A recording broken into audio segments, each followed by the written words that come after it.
Hello and welcome to The Solution. Now, not that long ago, I did a civil cosplay conflict for Harry, Jordan and Amy, where they had to solve a murder mystery. Then I decided to turn the video into something you could play along at home. Now, after this video has been released, I sort of realised that it's not very clear how you was meant to solve everything or what the end outcome was. So I am here to explain all of that. So we'll start with how to solve it, and then by the end you will know the full story of what happened. Okay, so start with, if you have not seen the other video or do not know what I'm on about, there is a link in a card up there. Click that iCard and you will go to that video, because do not watch this before you've watched the other one, because you will have no idea what I'm on about, and also you might as well have a go at trying it before you learn the answers. Okay? Done that? Right, okay, so in that video the first thing I showed you was this. Now I said this was the only thing you needed extra. Now this is just a illustration of how the crime scene was laid out for Amy, Harry and Jordan. However, obviously you couldn't be there in person like they were, so I marked it out fairly easy. So, just to make it a little clear, I did make this, like, put the letters at the start of the evidence to say which one it was. So we got A, which is the Rubik's Cube, B, which is the hook, we've got C, which is the sonic screwdriver, D is the knife, E is the hip flask, and F is the Pokemon ball. So, now that's clear where it was. First thing you would have seen in the video and probably worked out yourself pretty quickly is A is a completely irrelevant piece of evidence. It had Gumshoe's fingerprints on it and that was it. So it was an irrelevant piece of evidence. It did not need to be in there. Okay, so we'll take that out of the way. Now, all the rest do have some sort of meaning. So, let's go to B. Now B, the parrot hook, was located near the path. And that was very important. It had to be near the path, but it was still just on the beach, but was very close to the path. Then we have C, which was located near the body, but not too near the body. And that one only contained Billy's fingerprints. The sonic screwdriver only contained Charlie's fingerprints. These are important, we'll get to them later. D only contained Charlie's fingerprints, but not a drop of blood.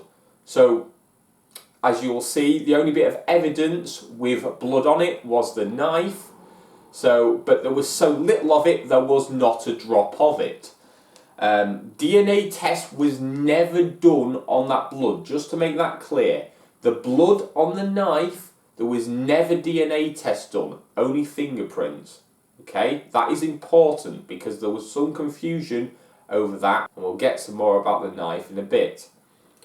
Then we have E, which is the hip flask. Now the hip flask was the only piece of evidence that actually had DNA test done on it, because it had the saliva test, which confirmed that it had the DNA of Thunder, the victim, and also had the fingerprints of Thunder, the victim. And F, the Pokemon ball, also had the fingerprints of Thunder, the victim. And also, as you would have seen in the video, when you investigate the Pokemon ball, it contains a Geodude or a rock painted like one, meaning that the Pokeball is heavy and could do some serious damage. Okay, then you get to the testimonies. Now, the testimonies are quite important. Now, the first thing I want to point out about the testimonies isn't anything to do with what they say. It's to do with what they're wearing. Now, each person that was a witness was wearing a piece of headgear. There was some Pikachu ears, which are, if you're not familiar, are from Pokemon, same as the Pokeball. You have a fez, iconically related to the 11th Doctor, who had an 11th Doctor sonic screwdriver. And you also had a pirate hat linking to a pirate's hook. So, there's a connection, if you've not spotted, between the pirate hook and the hat, the sonic screwdriver and the hat, and the Pokeball and the hat. Now, if you looked at it like this, you would realise there is one that is not like the others. Billy was wearing the pirate hat. Billy's fingerprints were on the pirate hook. Charlie was wearing the fez. Charlie's fingerprints were on the sonic screwdriver. Angel was wearing the Pikachu ears. However, Angel's fingerprints were not on the Pokeball. Thunder's fingerprints were on the Pokeball. So, there's a bit of a little difference, but that's no suspicious thing right there. But now, we'll get on to what Angel had on his possession. Now, Angel had this. Now, this was what he used to wipe his brow with, and it is a bloody wet wipe. Now, I know you can't tell it was a wet wipe on screen, but it was in fact a wet wipe. Now, the knife was stated to be 100% real, and there was a reason for this. One, I wasn't going to bring an actual knife with me, but there is another reason. Now, I have a knife here, and this is a real knife. So, obviously, a real knife is made of metal, and most of the time they have plastic handles, which are smooth. Now, that's a key detail, that the knife was meant to be 100% real. So what I've got here is the fake blood, which is just red food colouring. It's what I always use as my fake blood. I'm going to put some on the knife. So there we go, we've got a bloody knife. Okay? Now, oh dear. See, it's even running down like real blood probably would. If I get, this is the exact same kind of wet wipe that I used there. If I take this, you can tell, look, it's exactly the same. You can get rid of most of the blood with the wet knife. Not all the blood, but enough that there wouldn't be a drop left. There's very little left on there. Now, you could spend ages going with a wet wipe and you could get it all off. But the fact is, with a wet wipe, you can get rid of fingerprints. If you know what you're doing, like you'd start at the top. Not DNA. DNA would still remain. However, fingerprints, and then you could just drop the knife. My fingerprints are not going to be on that right now, because I've wiped them all off with a wet wipe, and then you are left with a bloody wet wipe, which is what this was. Okay, so on to the testimonies. So there were 4 testimonies: Angel's, Billy's, Charlie's and Gumshoe's. Now, Gumshoe, being the detective, can be taken as 100% accurate, like Harry, Amy and Jordan did on the day. So, knowing that, Gumshoe's testimony, I was sat doing cop stuff. It was exactly 1:05 when Billy ran out asking for help. I jumped to their assistance and followed them outside. They were babbling about someone being attacked. That's when I saw it. Charlie turning over the body with the knife in the hand. So I'm fairly sure I know who did it. So it's clear that Gumshoe definitely went and met Billy at some point. So, if you go to then Billy's testimony, it was just after lunch. I was walking down the path playing pirate and looked out onto the beach. That's when I saw it. I saw someone throw something at the other person and they fell to the ground face up. I ran inside to get help. After about a minute, Detective Gumshoe follows me back out, which is when I saw Charlie holding the knife turning over the body, revealing the stab wound. Now, halfway through that, he's already finding Detective Gumshoe. So we know that half of Billy's testimony is definitely correct. So then go on to Charlie's testimony. It had just gone 1 p.m. I was walking down the beach looking for shells, zapping them with my sonic screwdriver, when I see Thunder on the floor face down. I ask him if you're okay. He doesn't answer. I walk nearer. I see blood and a knife. I pick up the knife, turn over the body. Then Detective Gumshoe starts shouting at me, telling me to drop the knife and put my hands in the air. I did exactly what he said. I just wanted to be a doctor. Now, just wanted to be a doctor was also another hint to the fact that he was wearing a fez and he would want to be having the sonic screwdriver. Then you have Angel's testimony. It was about 1 p.m. I just finished whittling a spoon. Now, as Harry pointed out in the thing, when you're whittling a spoon, you have a knife, okay? Because whittling is where you carve wood with a knife, okay? So I decided to go for a walk. I was walking down the path playing Pokemon Go. Now that's quite important, the Pokemon bit. When I saw Billy and Thunder arguing. I didn't hear what Thunder was saying because he had his back on me. Then Billy stabbed him straight in the heart. He immediately fell forward. Billy dropped the knife and immediately ran down the beach. I tried to ring 999, but I had no credit. Now, as Harry also pointed out with this one, you can ring 999 without credit. You can actually ring 999 without a SIM card. So there's clearly flaws in what he's saying.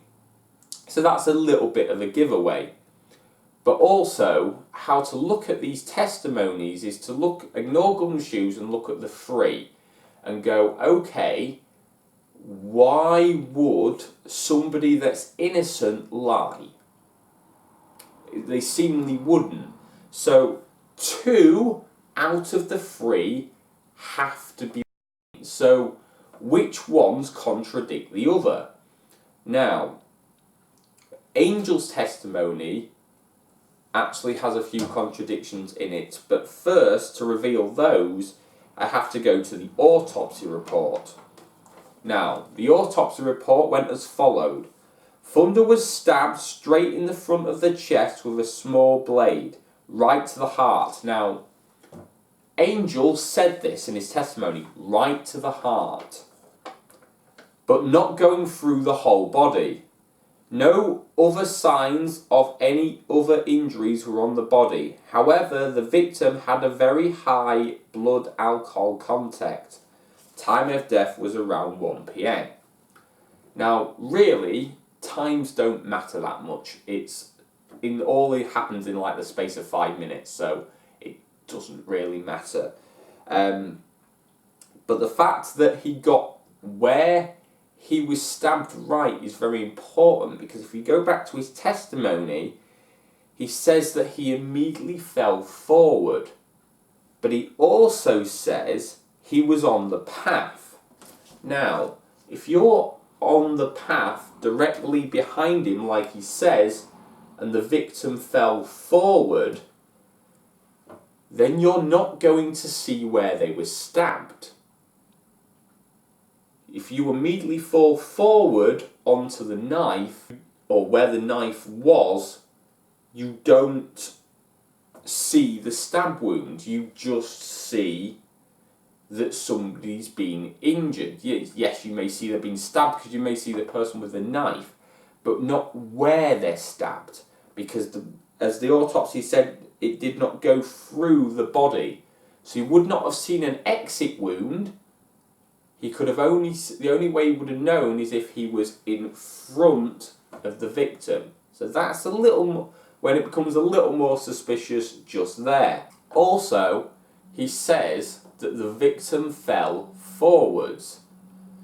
Now, this is where it becomes confusing, because you can't tell on this illustration, but you could definitely see in the footage from the way the clothes were laid out. They were laid out very on purposely, that the victim's body was found face up, was face up, because, as Charlie says, he turned over the body, and that's what they all and that's what Gumshoe witnessed, and that's what Billy witnessed.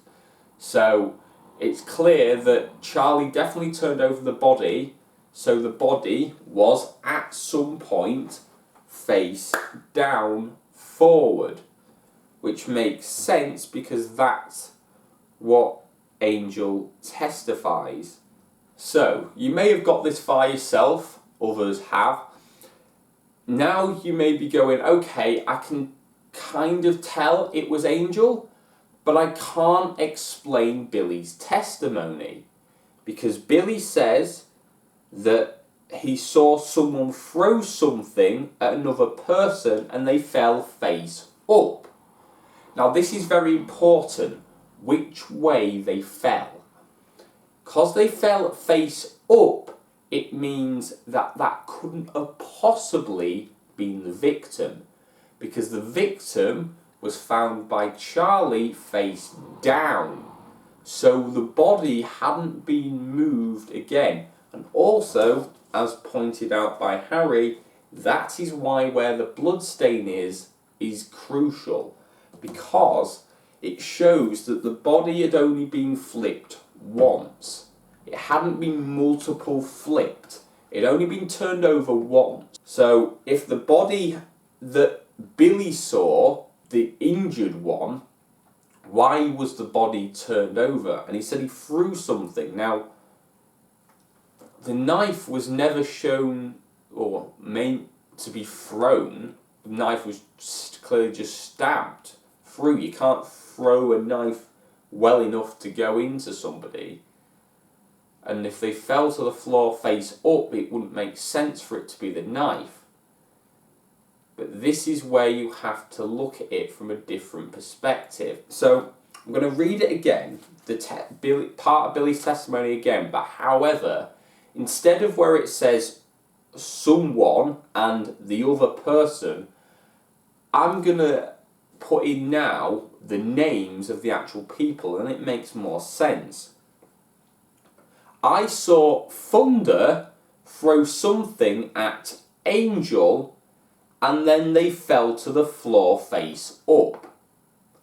Now, Amy and Jordan did work this part out because, as they correctly realised, the blood alcohol content in Thunder's system meant that he was drunk. That is why he had the hip flask and why his saliva was on it. That was the sign of him being drunk. Now, Thunder, because of his fingerprints, was shown to have this on his possession. Now, as we know, this has a rock inside of it, so it is very heavy. Now, at the same time, Angel was wearing these.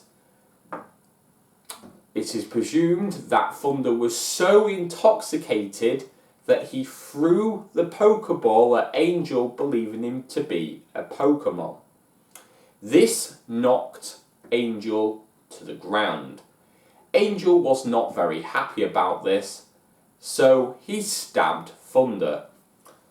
He then wiped his fingerprints clean with this cloth, dropping the knife. However, at the exact same time this was happening, Billy was watching. However, he wasn't watching the entire time. Billy saw thunder, throwing the Pokeball at Angel. Billy then ran inside to get help, not seeing that Angel got back up and stabbed Thunder. So at this point in time, nobody witnessed the murder other than the murderer. Then, just happened to be coming along at the just afterwards was Charlie. Charlie was walking down the beach when he discovered the body. Not being the smartest of people, he picked up the knife that was the murder weapon and turned over the body. At the exact same time, Detective Gumshoe and Billy returned to discover Charlie with the body with the knife. So Angel had long gone by this point. So as far as anyone else's perspective was, Charlie had murdered Thunder. And it just happens that both Charlie and Billy, in their shock, dropped their items, their Sonic and their Hook. So, that is how to solve the murder of Cleethorpes Beach. I hope this cleared everything up. I hope this made this easier to understand, and maybe you can understand how you was meant to solve it and how bad I probably am at doing murder mysteries. But yes, so that is the end of today's video. I hope you enjoyed it. I hope maybe you will go back and rewatch the old video now and see all the clues and understand it a little better. So, that's me from Stephen at the Fractured Moon Network, and we'll see you in another video. Bye. I know they'd go away with it too if it hadn't been for them meddling kids.